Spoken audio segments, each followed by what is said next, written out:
Hi అండి. Big boss 8 అంతా చాలా డిఫరెంట్‌గా జరుగుతుంది. సర్లే అనుకున్నాను. బట్ గేమ్స్ అన్నీ డిఫరెంట్‌గా జరిగిపోతున్నాయి. ప్రెజెంట్ ప్రేరణ సంచాలకులుగా చేసింది. చాలా దరిద్రంగా చేసింది నాకు తెలిసైతే. నెక్స్ట్ వచ్చేసి యష్మి అండ్ సోనియా సైకో, పెద్ద సైకోలు ఉన్నట్టున్నారు ఇద్దరు. నిజంగా చెబుతున్నా, వాళ్ళలాగా ఎవరు నాకైతే అనిపించలేదు. ఇంకా పృథ్వీ, అతను సీరియల్స్లో హీరో అయి ఉండొచ్చు కానీ బిగ్ బాస్కి హీరో కాదు, అది కూడా గుర్తుపెట్టుకోవాలి. మనోడు చాలా ఓవర్ చేస్తున్నాడు, నాకు అదైతే నచ్చలేదు.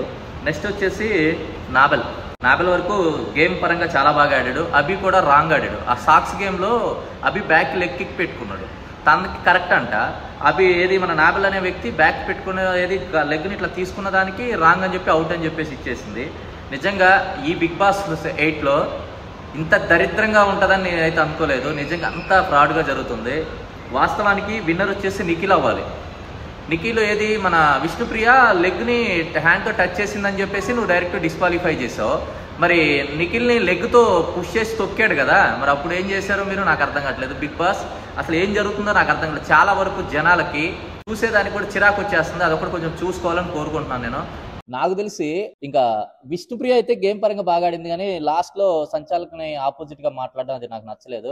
నవీన్ తొయ్యలెత్తానని అది తను ఏదో తోసాడు అనుకుని చెప్పేసింది. కానీ నిజంగా నాకు యష్మిన్ చూస్తే మన శోభక్ ఉంది కదా బిగ్ బాస్ 7 లో, సేమ్ యాజ్ యూజువల్ అలానే కనిపించింది. నిజంగా పెద్ద సైకో లాగా ఉన్నట్టు అనిపించింది.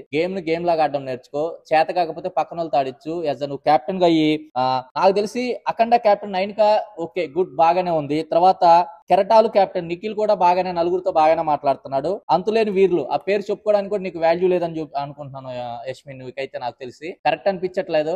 నీ టీమ్ లో ఉన్న వాళ్ళు నువ్వు సేమ్ యాజ్ యూజువల్ అలానే ఉన్నారు, సైకోల్ లాగా. కొంచెం అదొకటి చూసుకోండి.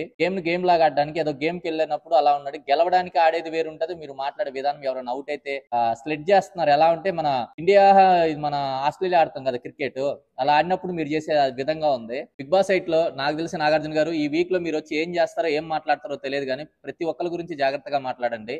ఫుడ్ విషయంలో పాపం మణికంఠకి నిఖిల్కి చాలా ప్రాబ్లం పడుతుంది. బట్ నిఖిల్ వరకు నేను హ్యాట్స్ ఆఫ్ చెబుతున్నాను. ప్రతి దాంట్లో చాలా సపోర్ట్ గా ఉన్నాడు మణికంఠకి. గ్రేట్ అబ్బా, నువ్వు ఇలానే మంచిగా చేయాలని కోరుకుంటున్నాను. నేనేమనుకుంటున్నానంటే ప్రెసెంట్ నిఖిల్కి సపోర్ట్ చేద్దాం అనుకుంటున్నాను.